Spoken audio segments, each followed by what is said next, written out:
Greg Gutfeld of the Fox Propaganda Network joins the ever-increasing list of right-wingers who are openly advocating for civil war because they don't like the results of a free and fair election.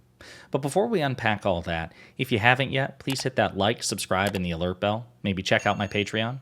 I'd appreciate the support. All right, folks, we've got a single clip to play. This is Greg Gutfeld, who is a prominent right-wing Fox propagandist on the Fox News Network. And this particular clip actually comes from our favorite program on the Fox Propaganda Network, which is The Five.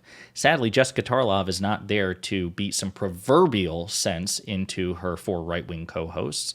But this is Greg basically just wistfully, yearning for a civil war because he doesn't like the results of democracy in a free and fair election. So we're going to play the clip and then we will unpack it together. I return to my imperfect analogy from yesterday. We had a war over slavery. We knew slavery was inhumane and immoral, but somehow we couldn't solve slavery peacefully. It was an evil, but one side refused to acknowledge that it was evil because it was too big of an admission for them to make. Doesn't that feel that way now, that this defiant refusal to reverse this decline argues against the survival of a country? What does that leave you with?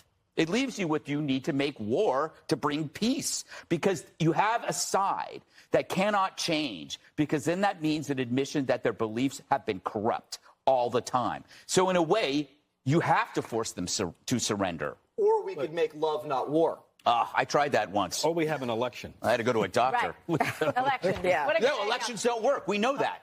We know they don't work. They do work. Look what we have. Look what we have. But we had a moderate president, and we have crime exploding everywhere. We had a Democrat president promise that he was going to be moderate, promise that he was going to unite the country, and now we have a terrible education system, we have no border, we have crime everywhere. Every facet of society is in peril and in chaos because our elections don't matter. No, elections do matter. We don't need to go to war for it. We go to the election booth and vote the people out who don't do the things you say.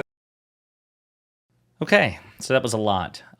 Listen, let's engage in good faith. There are some things, historically speaking, that have had to be resolved outside of democracy. In the sense, the Civil War is a good example.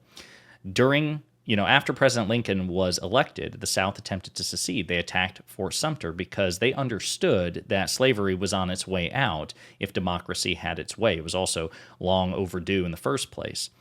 And then once that happened, there was no way to democratically stop the South. We had to engage in the Civil War. But that shouldn't really be the first, that's like break glass in case of an emergency, right? What we're seeing here from Greg Gutfeld and other prominent right-wingers, we see it with politicians very often. People actually hold elected office. We see it, in the rhetoric of the former president of the United States, Donald Trump, who's trying to be the president of the United States again. It's very, there's like a nexus of political extremism and violence and yearning, lusting for civil war within the Republican Party and the conservative movement writ large. We're not there.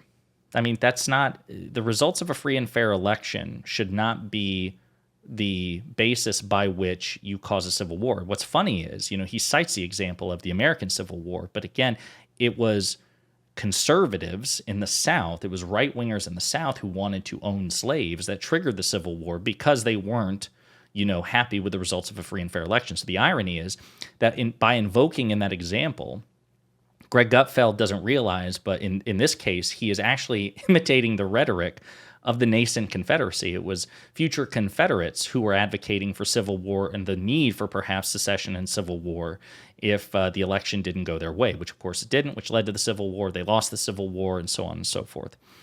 But even at the very end, when he started to get riled up, which, by the way, note how Jesse Waters even and Martha McCallum, who was subbing in for Dana Perino, were like nervous. Jesse Waters tried to deflect with a joke because he doesn't really speak of substance anyway. Martha McCallum tried to laugh it off and change the subject. But Greg Gutfeld persisted. And then, of course, he tried to blame President Biden for everything. He was like, we had a guy who said he was going to be moderate, and apparently, but, they believe that Joe Biden is this commie Marxist socialist, fascist Nazi, every adjective in the world, even though he's just, kind of anodyne Uncle Joe Biden from Scranton. Joe Biden's responsible for everything. He said he was going to be moderate. He said he was going to unite the country. Then he gets elected, and listen to what he says. Then we have a terrible education system. Education system was just fine, but then on January 21st, 2021, when President Biden was inaugurated, it just went, to where. Crime was fine. Crime was fine, it was under control, but then as soon as Biden gets elected, just crime's out of control. It's all Biden's fault.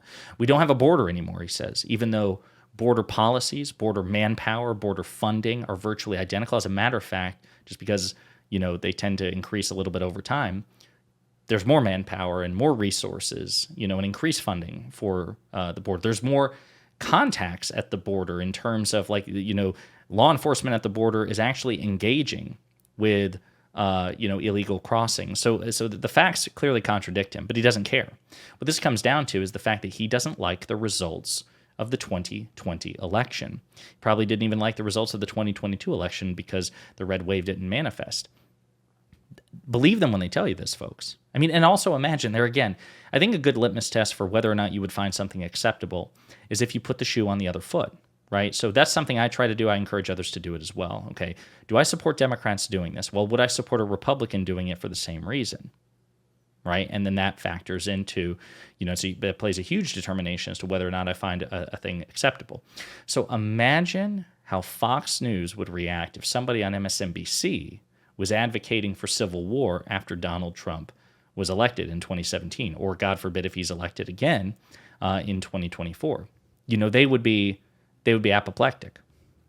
But Greg Gutfeld doesn't mind because, again, it's not about the process. They don't care about democracy. They don't care about increasing maximum voter eligibility. They don't want maximum democracy. They just want a specific end, the process be damned, and they're not willing to accept the results of free and fair election when it doesn't go their way.